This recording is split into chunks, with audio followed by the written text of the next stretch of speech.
Chegamos à última aula desse módulo, onde a gente fala sobre o cliente. E por que eu trago essa denominação cliente ao invés de paciente? Porque a nossa relação, ela pode ser direta com o paciente ou com o responsável, com o tutor, enfim, uma terceira pessoa que vai ser impactada pelos atendimentos, pelas consultas, enfim. Então, eu acho prudente a gente ampliar a forma de entender a sua carteira de clientes, de pacientes. Vamos lá. Então, aqui nessa aula, considerando o cliente, são 3 tópicos que eu acho importantes da gente considerar: a comunicação, a formalização dos serviços e questões de atraso e inadimplência. Esse último é muito interessante da gente ficar atento, porque acontece. Então, vamos lá. Comunicação. Eu falo que é o melhor remédio. É muito importante, como dito já na outra aula, que todas as suas atividades sejam formalizadas, sejam padronizadas naquilo que for possível, de acordo com a sua área de atendimento, e que isso seja comunicado de uma forma bastante clara ao paciente. Em que sentido? Como que funciona o atendimento, a consulta, se é presencial, se é online, quando que acontece o retorno, como que é a interação em caso de dúvidas, se pode usar o WhatsApp ou não. Cris, o que isso tem a ver com o preço?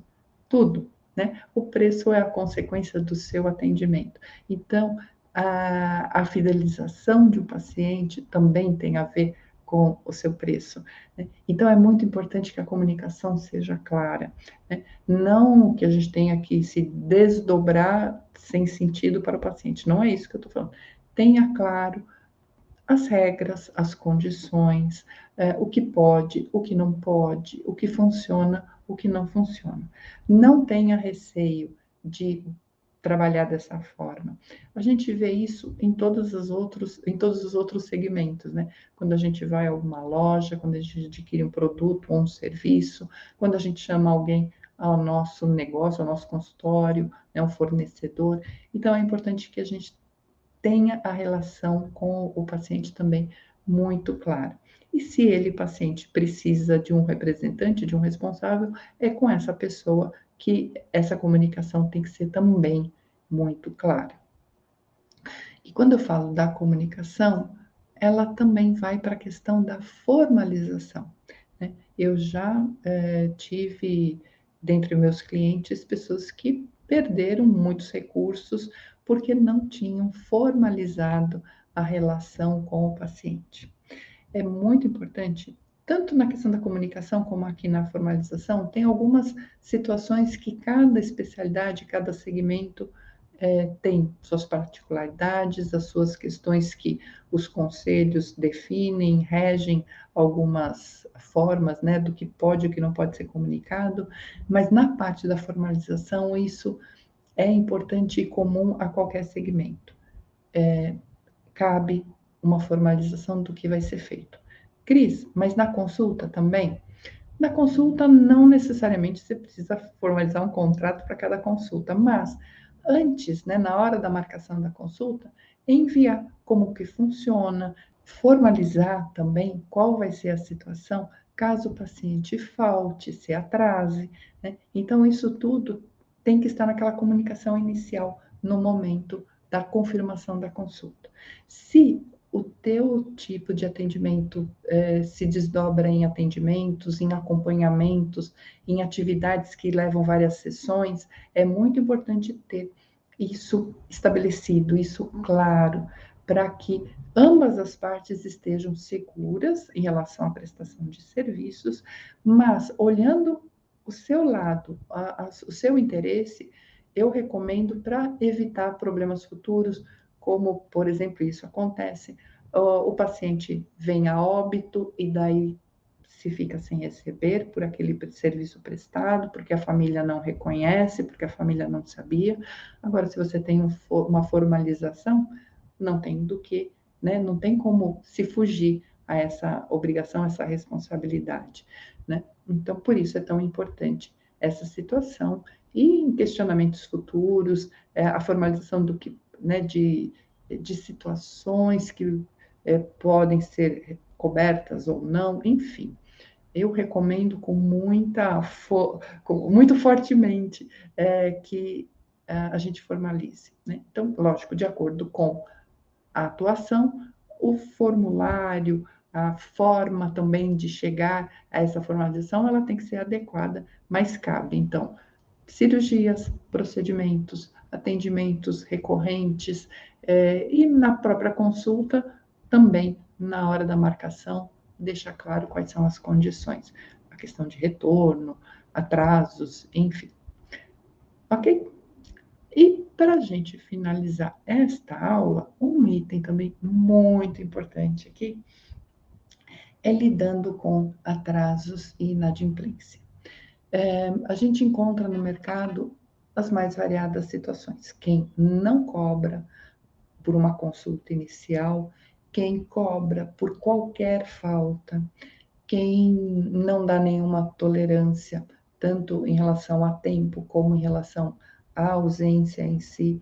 Então, de novo, a recomendação: faça o seu padrão, veja aquilo que tem sentido. Né? Então, se você, por exemplo, atua de forma recorrente, então o paciente toda segunda-feira às 4 da tarde é aquele paciente vai ser atendido. Se ele faltar, você não tem como colocar outro paciente no lugar dele, né? Porque já está ali reservado para aquele paciente. Então, tem que existir um compromisso dele entender a importância dele não faltar, e caso ele falte, se você não cobrar 100% daquele atendimento, pelo menos um valor que cubram os custos daquele tempo que foi desperdiçado, né? Então, pense nisso e construa um padrão para lidar com essas situações. Quando o atraso, você consegue colocar outro, o atraso ou a falta, você consegue colocar outro paciente no lugar, daí também uma forma de ver a tua política, o que te dá mais conforto de cobrar ou não, né? Mas está no seu direito, você dispôs o seu tempo, o seu conhecimento, o seu instrumental, o seu sistema, se for online, ou a sua área presencial. Isso tudo custa. Então, é importante, por isso a comunicação inicial é muito importante, de como trabalhar nessa questão. E uma outra situação que eu trago aqui é a questão da inadimplência. A gente encontra muita situação, muitas queixas nesse sentido. Tem situações, por exemplo, a inadimplência, se você atende, faz acompanhamento hospitalar, de novo o paciente pode vir a óbito, ou mesmo entrou na urgência, falou que ia pagar, na hora de ir embora não paga. É importante sempre, de alguma forma, formalizar esse atendimento ou ter recursos que provem o seu atendimento, para que você possa, numa situação futura, se realmente a inadimplência se configurar, você ter como cobrar por esse atendimento. Cris, mas vale a pena? Eu acho que sim, né? É uma relação profissional que tem que ser respeitada. Mas, Cris, meu paciente não tem recursos financeiros, não tem capacidade.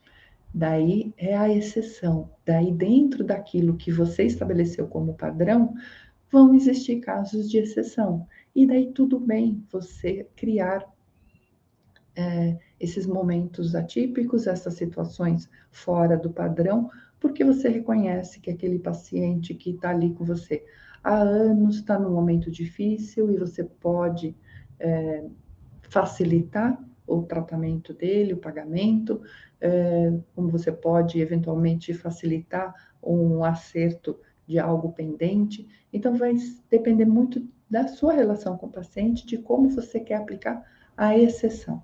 O cuidado é só que a exceção não vire regra. Né? Então, fechando aqui, é muito importante, por isso a comunicação, por isso a formalização, para que atrasos e inadimplência sejam o que menos aconteça no seu consultório. E assim nós terminamos esse módulo. Espero que tenha te trazido muita informação, muito conteúdo para você estabelecer agora o seu padrão de atuação e traga suas dúvidas, os seus comentários. Será muito interessante essa interação com você.